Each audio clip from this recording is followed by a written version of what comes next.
Do you remember the exact moment it hit you that, yeah, I want to drive it. I don't want to just work on it. I don't want to just watch it. I want to drive them. Well, I always felt like I'd love to drive a race car. I mean, when Dad was racing and I was going to the racetrack, I remember, going to some of the bigger tracks and think, man, it'd be cool to get to race here, get to actually drive around this racetrack. And so I really enjoyed that part of it. And I know I was like 15 and ran my first race at the Fairgrounds Motor Speedway. And I don't know if we said it in the book or not, but shoved the clutch in on the first turn of the first lap, and hit the wall, and so I probably should have known right then that maybe I should take up something else. But we come in, fixed it, went right back out, and so that was the cool thing to keep going, and so the fall off the horse thing, get back. Yeah, I mean, you got to finish the race, and that's another thing Dad taught me. You got to finish. They pay for one lap, and it's the last one. So if you're not there, you don't get paid. And so we, it was I don't know, I was around racing so much, and it was just kind of a natural progression. Did I ever think I could truly make a living at it? No. Is that why you went to college to be a teacher? Yeah, I mean, because I thought I was going to be a normal type guy, and yeah, we're not normal in racing. No, and have a real job, and I always enjoyed school and always enjoyed being around it, and so I thought, well, this would be a good progression to go and do that, and that probably would have worked out if, and then we opened our parts store, and things got really busy, and I couldn't stay in class, and I was taking 1 or 2 classes a year instead of a full load, and that was just too much. So you'll be a teacher by the time you're 45. Yeah. So. Well, what is it about teaching that you like, though? Did you just like thinking I can reach a kid, or what were you gonna be?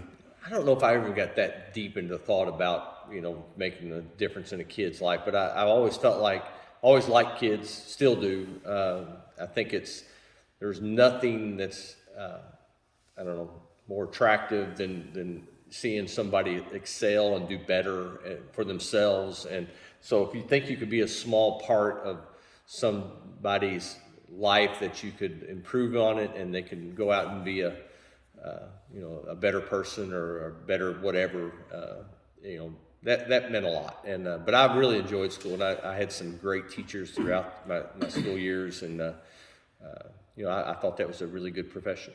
Well, you're kind of a teacher now too. I mean, every time I see you, people think you're the crew chief at the track. I mean, and then you're, mentoring drivers. I mean, I don't know if that's your official part of why you're on the team, or I'm sure they lean on that a little bit maybe, but I mean, I see you doing it. Well, I don't know, things have changed a lot. By the time they get to ARCA, they've raced for 10 years, most of them. Now, we have a couple now with David Dillon racing with the gray kids that haven't been oval track racing very long. And but yeah, if you can help them along the way, that's fine. And I think maybe in the past I have, but for the most part I work on the cars and go to the racetrack and just do my thing. So it's a good time right now. Kind of a funny sidebar. My dad, back in the 90s when we were, racing, he'd go to the track. He would always say, boy, Frank looks like a school teacher, looks like a principal. He thought that of you and Johnny Benson. And until we started working on the book, I had never known you'd gone to college to be a teacher. When you said that, I thought, well, my dad called it, It's like, well, at least I was going in the right, right direction anyway. So right, yeah. Well, he looks like a drunk. Yeah, right. Later in your career, you made it clear you didn't want to go Cup. You were like, I like where I'm at, Well, I think that was a little bit misunderstood. I don't know whether I made it clear. Okay. Maybe I worded that. Yeah, I mean, that's fine, and I've heard that in the past, too. I guess there's a big part of me that would have loved to run Cup. Whenever you're competing against people and you have some success or whatever, you want to see if you can beat the next guy. And so it would have been, there's several reasons to go to that level. The fact that you're racing against, the best the country has to offer, and so that would have been cool to get to do, as mechanical wise, to get in cars that were that much better. What makes them that much better, and how important is aerodynamics and stuff that we were just stumbling on as we were getting going. These guys already know it, and so that would have been interesting to me to be a part of that. And the team as a general, and honestly, the further you move up, the older the driver it gets, it kind of meshes better because it's tough to climb out of the race car and go work on it. Sure.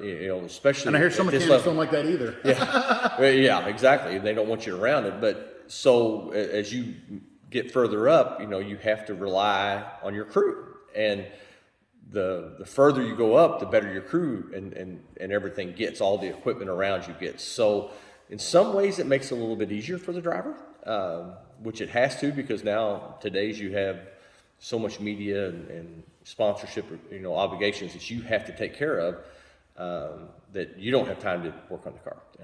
The crew chief back in the day worked on the car. The crew chief at the highest level doesn't work on the car anymore. Very right. little. And so it kind of changes as it moves forward. But back to the original question, I got to do, Travis Carter allowed me to come and race his car a few times. It was a great opportunity for me, and I was very thankful. I tried it. Yeah, and there was times I thought, I can race with these guys. It didn't show a lot, but I felt like when I was out there, I thought I was. There was times I was holding my own, and it would have been nice to be able to do everything at that point. Let's go do the testing. Let's get in multiple cars. Let's not see the car that we're racing this weekend on the race weekend. And that was what I was doing every single week. I mean, I would literally get in a car that I hadn't even seen yet. And so that was, I'm not making excuses at all. Those guys are really good, and they were, they beat us up pretty hard. But it did give me a little bit of glimpse that I could have done that. And in the right situation, I think I'd have been okay. Well, in Iraq, you finished midway in the points. You had a third? Third at Daytona. Third at Daytona, and you finished smack in the middle of the points. Yeah. So you weren't better, you weren't worse, you were, And that was our first year, and I think I could have done better in that also, but I was very, very respectful. I didn't want to be, since I was the first ARCA guy to ever do it. Don't want to go and make a fool of yourself. Yeah, I don't want to go out and cause a multi-car wreck, and they say, well, the ARCA guy destroyed half the field. We hear that every couple races. So why add to it? I've tried to be very respectful for everything, and the same thing in the Cup rides when I got to do that. Again, I didn't want to be out there messing up. And those guys were racing for points, they're racing for a championship. Plus, your funding wasn't exactly, there's not another car sitting in the shop you can go jump in if you wad this one up. But given the right opportunity and got to do it for 2 or 3 years, that would have been nice. I would have liked to try that. But then here's another thing to factor in. You're running ARCA, so you have quote unquote ARCA stress. Then you go into Cup, now you have Cup stress. I mean, did that factor in too? Or did you, I don't care. No. I mean, you never really not fully the biggest problem with that is you go to ARCA and you expect to be a contender to possibly win today, and you're gonna be one of the guys, you hope, but you expect it.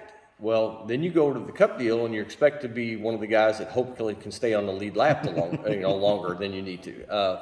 So you're racing your ass off for 30th, whereas in ARCA you're racing your ass off to try to win the race. So that's a different mindset, and it was great that I got to do it. Wouldn't change anything, but everybody always says he didn't want to go run Cup. No, I would have liked to have done it more than I got to, but I think it was going to take. For me personally, I'm not a one-off type racer. Never have been. I'm a get in trenches. Let's dig up all day long. Let's see what we end up later. And that starts at Daytona and it ends at wherever they're ending at. And, that's what I would have been better at, I think. So if we can, let's go over Winchester in 1996, from start to finish. I mean, I was there. I mean, Winchester's Winchester, and it's always going to be rough. But from what I understood, The kind of the downfall started the week before when Bill had that wreck in the O2, so that wadded that car up. And from what I understand, that car was sold, if I'm not mistaken. Dan had sold that, and now you go to Winchester, and yeah, I mean, I was racing for Dan Faldorf then out of Ohio. Jeff Lemons was my crew chief. Had done really, really well. Had won races already with them. Our short track program was very good. They brought really good equipment for us. And so we allowed, or Dan did a deal and put Bill in the car at Salem. There was a wreck off of 4. He I'm mistaken, he was running pretty good, wasn't he? Yeah, he was going to, he'd have finished in the top 5 without any doubt. He came off of 4 and the track closed up. They wrecked in front of him, and he slid into it and then got ran over and pretty much destroyed that car. Did he end up on, somebody ended up on his hood, or he ended up on somebody's hood? Yeah, I think he was on top of somebody when he said when he stepped out of the car, he almost fell down because he didn't realize he was that high off the ground. So then we have to go, pretty quickly right after that, we go to Winchester, which taking a single car really wasn't a big deal to me. It's not like now you can't go to the racetrack without a backup. It's heaven forbid that. Well, so we took one car, which was the car I had raced at Salem, which was the car we probably would have taken anyway. So we go there, and Winchester's been a good racetrack for me over the years, and running really good. Gets late in the race, we put on tires. If I'm not mistaken, Tim Steele was dominating, wasn't he? He was leading most of that race, wasn't he, if I'm not mistaken? That's a good question. I don't know. I don't really remember. He had a problem, I think.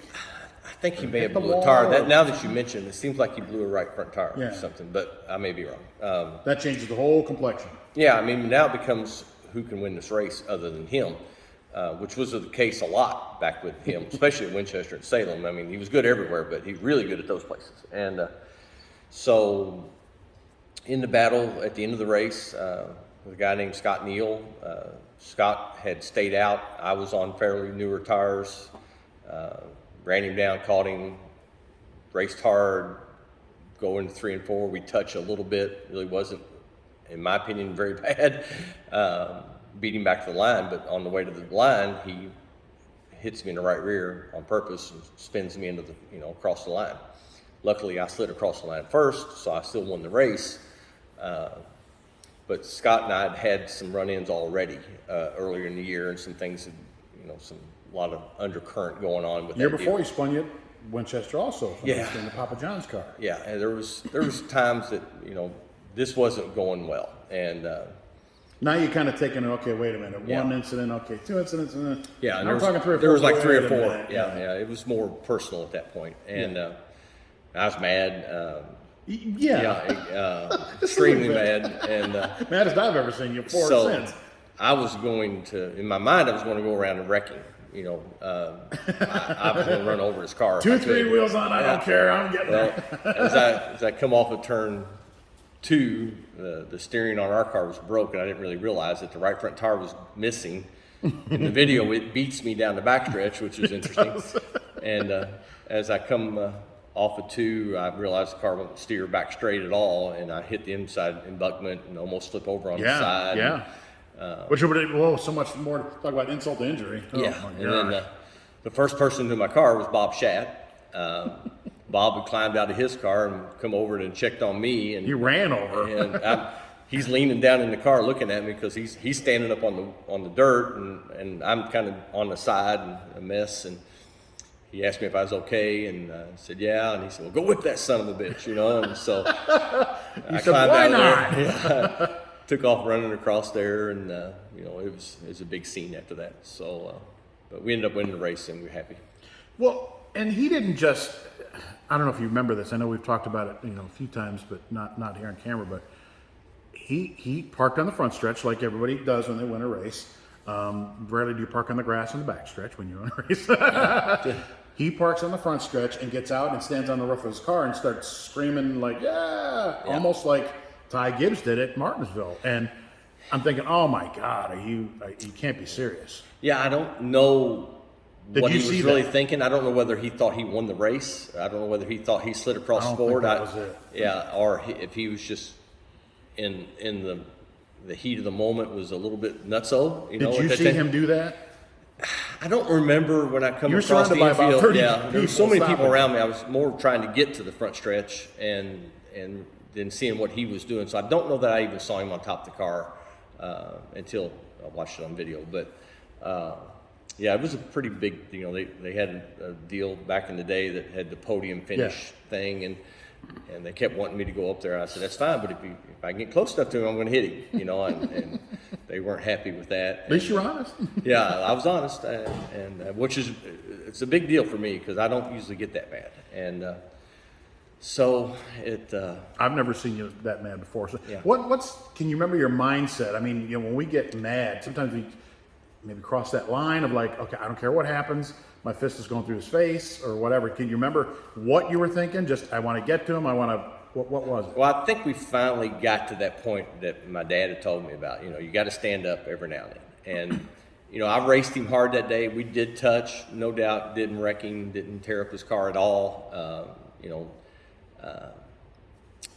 felt like I'd raced him pretty clean the entire time. I know I never spun him out or anything like that. And so I thought I had done the right thing most of the time. And, you know, I'm sure there was times he probably felt like I'd done, you know, crappy shit to him. But I really don't remember doing it if I did. And so at that point, it was, you know, I didn't have enough race car to wreck him, or I would have. And so, you know, you got to go over and express your point. And you and him have talked about it since. Mm-hmm. And how did that go? Actually, pretty well. He come up to me. He's running a street stock race for us when I had one of my street stock races, and he's a hell of a racer.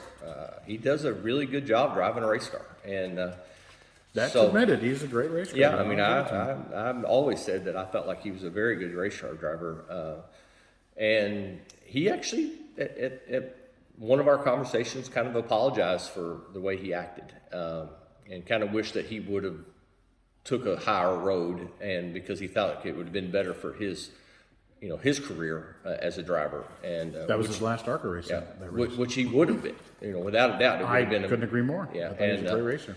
So, you know, all in all, I mean, you know, if he was walking down the street here today and he wanted to come in and have dinner, I'd invite him in. You know. Now he has since defended the street stock incident where he, you know, and I'm not going to get into that until later, but he took quite a hard stand that he did not do anything wrong in that street stock race. So maybe he's got some anger management issues or something. I don't know. Yeah, I mean, and that was just recent. He and I got into it on social media, you know, and yeah, it got pretty ugly. You know. Yeah, he, you know, deep down he knows what happened, and I know what happened, and I had zero encouraging thoughts about disqualifying anybody that day. Right. You know, it was a short field. Never a good thing. You know, never a good thing. They put on a good race. It was, you know, we made the best of just a mediocre situation there. So I was happy that the race ended the way it was, and you know, the fact that he won, it really didn't bother me one way or the other, because I thought he did a nice job. And you know, our scales didn't lie. I gave multiple opportunities, pushing the car back and forth, turning it around backwards, bringing another car back up that we had just weighed to make sure it stayed the same. Did the second, third, fourth, and fifth all pass tech flying colors going through tech. Look, these ain't grain scales, buddy. You know. Yeah, I mean, we tried, and you know, unfortunately, it didn't. You know, his car was light, and he had too much left side weight, so he lost the race. And interesting enough, the guy that won the race was Rick Irwin, which is from Louisville, a good friend of mine. But Rick had raced 2 different times with me, and I disqualified Rick twice. And so, I mean, I felt good that Rick had, yeah, I mean, you know, and we tried to be as fair as we absolutely could. But I think some of the things, if you're going to have a rule, follow If you're not going to follow it, don't have a rule. It's okay. And I mean, there was things in my rules. Everybody said, you're going to allow this, you're going to allow that. I said, they like weight of a crankshaft. I said, do you really want me to pull the crankshaft out in the middle of the race at the end of the day? I said, there's nothing. I really don't want to do it. No, I mean that's a huge undertaking, and you got a motor that's just won the race. You don't want to take it apart all night. At the street stocks is my right. God. Yeah, pays. I think that race paid. I think it may have paid $5,000 to win. So, but still, it would have cost him. If you pull a guy's crankshaft out and lay it on the ground, he's going to pay more than that to get everything back together. And so, anyway, that was a crappy deal. Didn't like the way it all worked out, but it all worked out. You talk about Tim Steele, always tough at Salem and Winchester. I forgot about that. What was a couple laps to go in '95, the year before, in Papa John's car.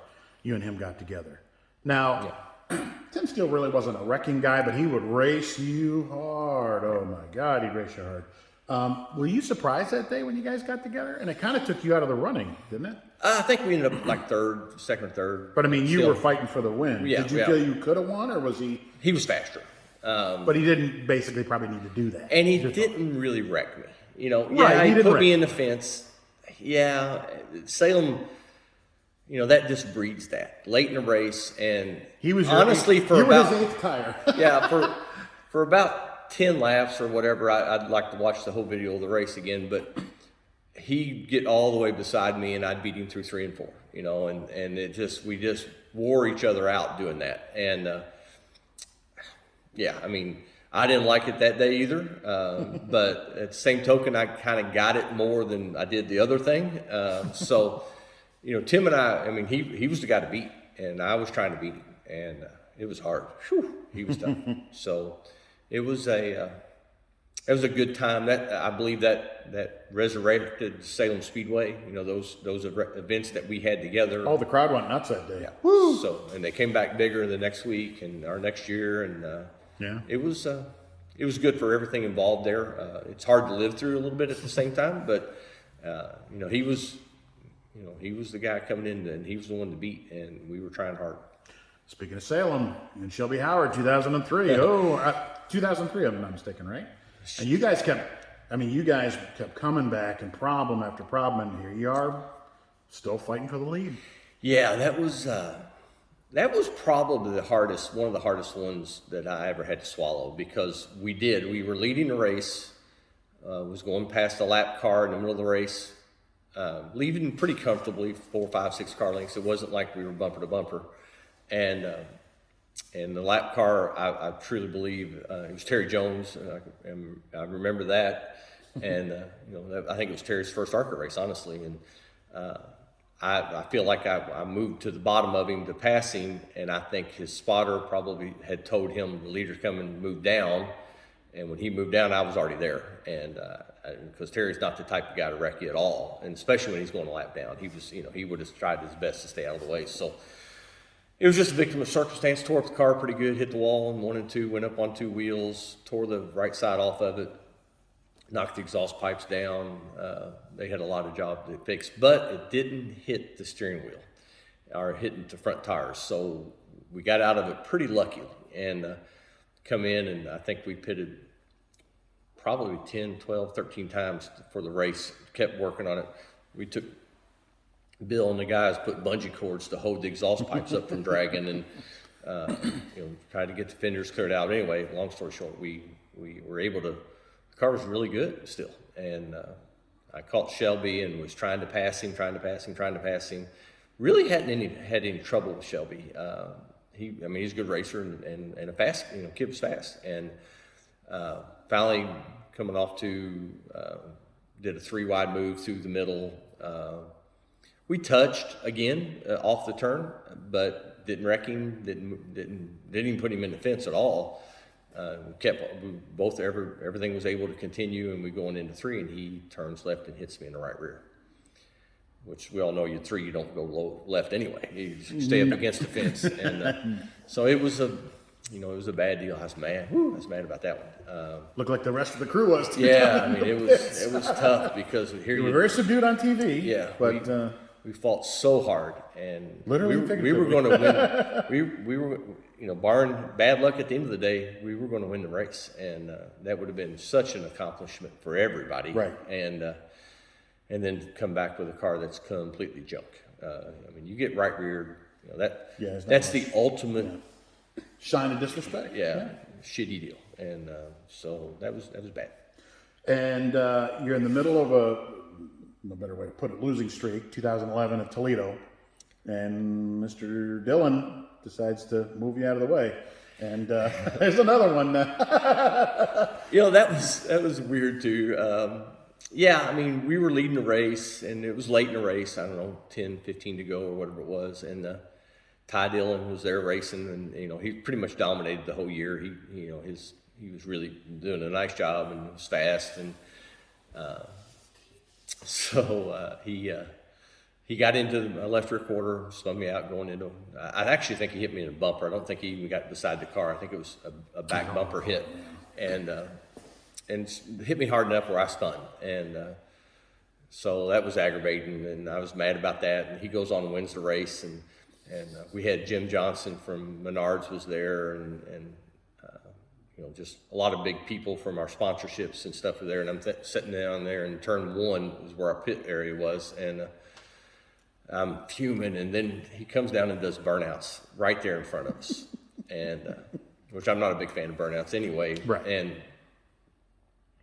so, you know, he gets done doing the burnout, and I wasn't going to go down and talk to him. I wasn't going to say anything. I was, you know, too much on the line to worry about that. You know, we just got especially with everybody watching you. Jim Johnson's there. Yeah. So I have to, you know, I'm thinking, you know, nothing good is going to be gained by that. And when he did the burnouts, that made me mad. And so I just put it. That's the second most mad I've ever seen. Yeah. I went down there, and you know, there was everybody made a big to do of it, but he had the window net stuck in the flag stuck in the window net, and I couldn't reach the latch.